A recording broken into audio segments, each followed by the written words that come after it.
Hello दोस्तों, तो आपका स्वागत है हमारे इस चैनल अंकित सी 12 में। मैं अंकित यादव आपका हृदय की गहराई से स्वागत करता हूं। आज की इस वीडियो में हम बात करने वाले हैं रॉबर्ट कियोसाकी द्वारा लिखी गई किताब रिच डैड पुअर डैड के बारे में, जिसमें उन्होंने बताया है कि फाइनेंशियल एजुकेशन होना कितना ज़रूरी है। एक अमीर पिता और एक गरीब पिता अपने बच्चों को क्या सिखाते हैं, इस किताब के सभी चैप्टर पर चर्चा ना करते हुए आज हम चर्चा करेंगे पैसे की समझ, यानी कि जिसका इंग्लिश में नाम है what is financial literacy, chapter number 2।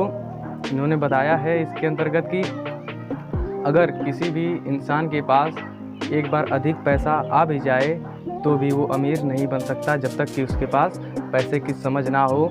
आपने देखा होगा कि कितने लोग होते हैं जो लॉटरी टिकट जीतते हैं और फिर करोड़ों का टिकट जीतते हैं, करोड़ों डॉलर लेते हैं वहाँ से, परंतु 2 या 3 साल बाद फिर से उसी स्थान पर आ जाते हैं जहाँ से वो शुरू किए थे अपना सफ़र। तो पैसे की समझ के बारे में रॉबर्ट कियोसाकी ने बहुत ही आसान से आसान ग्राफ का प्रयोग किया है, जो कि रॉबर्ट कियोसाकी को उनके रिच डैड ने समझाने में प्रयोग किया था। चलते हैं आज अपने ग्राफ की ओर। तो देखिए आप, एक ग्राफ है जिसमें कि आय वाला यानी कि संपत्ति वाला दिखाएगा। संपत्ति यानी कि वो चीज़ होती है जो हमारी जेब में पैसे डालती रहती है, और लिएबिलिटी यानी कि दायित्व तो वो चीज़ होता है जो हमारी जेब से पैसे निकालते रहता है। एज मैं आपको एग्जांपल देना चाहूँगा कि एक मान लीजिए आपने कार खरीदी, उस कार को आपने रेंट पे दे दिया तो वो आपके लिए संपत्ति यानी कि एसेट का काम करेगी। आपने रेंट पे दिया, वो आपकी जेब में पैसे डालने का काम करेगी। लिएबिलिटी, आप उस कार को खरीदें, किसी कार को, आप उस कार को स्वयं चला रहे हैं तो आपकी जेब से पैसा जाएगा।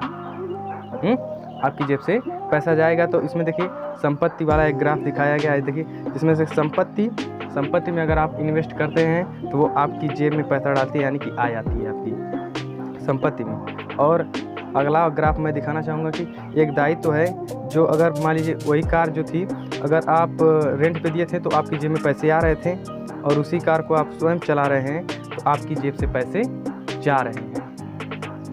तो इसी आधार पर रॉबर्ट कियोसाकी जी बताए हैं कि अमीर लोग अपने एसेट वाले भाग में यानी कि लिएबिलिटी एसेट यानी कि संपत्ति वाले भाग में इन्वेस्ट करते हैं, और गरीब लोग और मिडिल क्लास फैमिली के लोग अपने दायित्व वाले भाग में इन्वेस्ट करते हैं। तो देखिए एक गरीब फैमिली, पुअर फैमिली का ग्राफ उन्होंने दिखाया कि रोज़गार से पैसे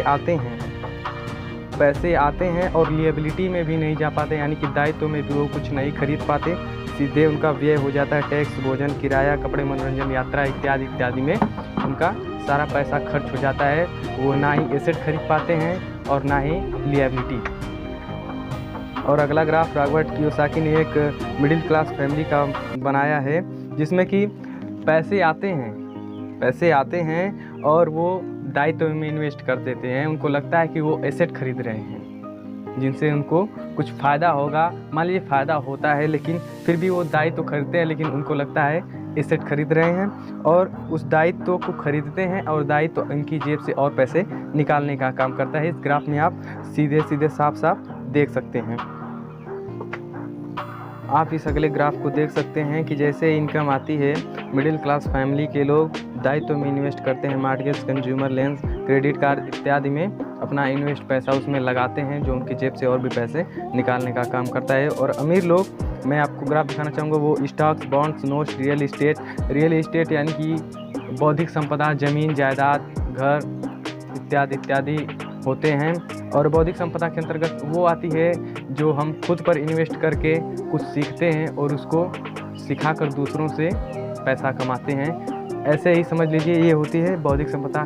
कोई कला हो गई, यानी टीचिंग हो गई, कुछ भी हो गया जो हम खुद पे सीखते हैं, खुद पे इन्वेस्ट करके सीखते हैं और फिर सिखाते हैं। एक बार हमने सीखने में खर्च किया, फिर जितनी बार सिखा रहे हैं हम उतनी बार पैसे आ रहे हैं।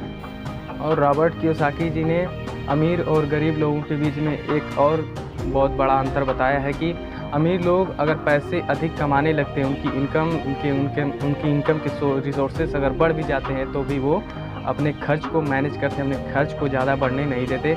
जिसकी जगह पे अगर गरीब और मिडिल क्लास फैमिली के लोग होते हैं, अगर उनकी इनकम बढ़ती है, उनकी इनकम के रिसोर्सेज बढ़ते हैं, तो उनकी आय के साथ साथ उनके खर्चे भी बढ़ जाते हैं। आप ग्राफ में सीधे सीधे देख सकते हैं कि कैसे मिडिल क्लास फैमिली के लोगों की आय बढ़ी और उनके व्यय भी बढ़ गए हैं। और दूसरा ग्राफ आप देख सकते हैं कि अमीर लोगों की आय तो बढ़ी लेकिन उनके व्यय वाला जो कॉलम है, वो कैश फ्लो में व्यय वाला कॉलम वो उतना ही कम है। आप ग्राफ में देख सकते हैं कि जैसे अमीर लोगों की आय बढ़ती है तो वो अपनी उस आय को अपने संपत्ति वाले भाग में यानी कि एसेट्स खरीदने में लगा देते हैं। देख लीजिए आप, अमीर लोगों का जो कैश फ्लो उनका ग्राफ है उसमें संपत्ति वाला भाग बड़ा है और दायित्व वाला छोटा है। यहीं पर इसकी बजाय आप poor family and middle class family के लोगों का देख लें ग्राफ, तो उसमें उनका दायित्व वाला भाग बड़ा है और संपत्ति वाला भाग छोटा है। इससे पता चलता है कि पैसे की समझ होनी कितनी ज़रूरी है। ये कहते हैं कि जब तक आप पैसे के लिए काम करेंगे तब तक आप अमीर नहीं बन सकते, जब पैसा आपके लिए मेहनत करेगा तब आप अमीर बनेंगे। तो आशा है आपको कि आपने इन सभी ग्राफ्स को, सभी कैश फ्लोज को समझे होंगे और उम्मीद है कि आपको समझ में आया होगा। अगर आपने हमारी वीडियो को यहाँ तक देखा है तो प्लीज़ चैनल को सब्सक्राइब एंड लाइक ज़रूर कर दीजिए। चलता हूँ मैं अगली वीडियो में आप। और हाँ, जाने से पहले एक बात आपसे कहना चाहूँगा कि अगर आपको कुछ भी इसमें समझ में ना आया हो तो प्लीज़ आप कमेंट में लिख के मुझे बताएं। मैं आपको फिर से समझाने की पूरी कोशिश करूँगा। Thank you.